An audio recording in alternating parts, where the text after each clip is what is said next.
Shalom, selamat pagi dan salam sehat selalu. Senantiasa bersyukur atas kasih dan kebaikan Tuhan yang tiada habis-habisnya. Teristimewa firman Tuhan yang senantiasa ada untuk menjadi bahagian kita. Mari sambut firman Tuhan, kita berdoa. Bapa di sorga, terpujilah nama-Mu atas semua yang baik yang Allah berikan bagi kami. Dan karena itu hati kami senantiasa merindukan kebenaran firman Tuhan. Layakkan kami untuk menerima firman-Mu dan berbicaralah, kami sedia mendengar di dalam nama Tuhan Yesus. Amin. Filipi 2 ayat 19 sampai 24. Timotius dan Epafroditus.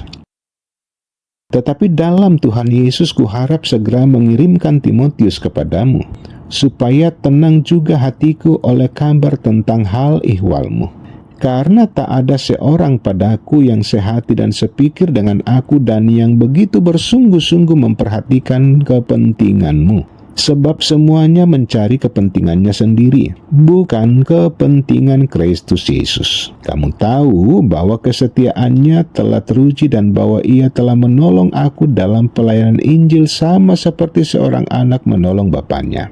Dialah yang kuharap untuk kukirimkan dengan segera, sesudah jelas bagiku bagaimana jalannya perkaraku.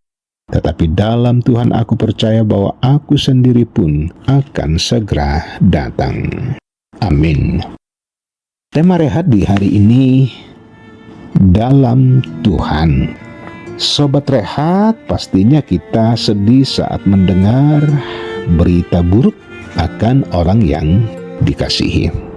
Paulus yang sedang dalam penjara merasa sedih, kecewa, dan tidak tenang mendengar kondisi jemaat di Filipi yang keharmonisannya terancam. Ketaatan mereka tidak dilakukan dengan sukacita dan ucapan syukur, sebaliknya saling berbantah-bantah dan tidak mau meletakkan kepentingan orang lain di atas dirinya sendiri, apalagi untuk kepentingan Kristus. Pengutusan Timotius dan Epafroditus ke jemaat Filipi dilakukan Paulus dalam Tuhan. Orang-orang yang dipercaya Paulus itu Timotius dan Epafroditus adalah orang-orang yang sehati sepikir, setia dalam pelayanan, dan merupakan orang yang tidak mencari kepentingan sendiri, namun kepentingan Kristus. Mereka adalah orang-orang yang hidup dalam Tuhan. Seorang yang hidup dalam Tuhan adalah yang mengutamakan kepentingan Kristus. Kristus menjadi dorongan dalam tiap tindakannya. Kecintaannya pada Kristus menjadi dorongan dalam kecintaan pada tubuh Kristus. Seorang yang hidup dalam Tuhan sungguh-sungguh melayaninya, tidak mencari kepentingan sendiri. Kesetiaannya teruji dan saling menolong dalam melaksanakan kepentingan Kristus. Dia pun harus selalu percaya dalam iman bahwa sesuatu yang tidak mungkin dapat terjadi dalam Tuhan. Paulus juga percaya dalam Tuhan bahwa ia dapat pergi ke jemaat Filipi meski saat itu masih dalam penjara. Itu bukan sekedar kerinduan, tetapi keyakinan dalam Tuhan.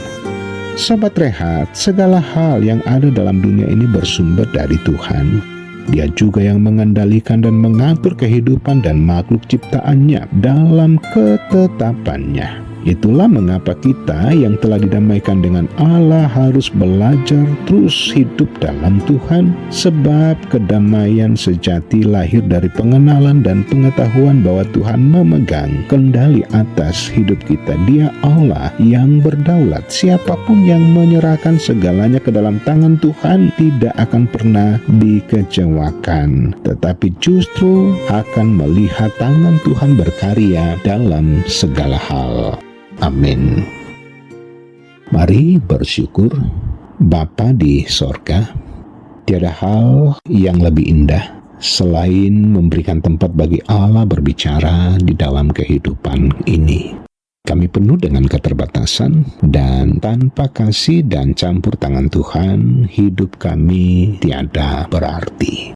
Biarlah kami terus belajar untuk membangun kehidupan di dalam Kristus. Kehidupan yang digerakkan oleh kasih Kristus. dan juga kehidupan yang senantiasa fokus kepada Kristus.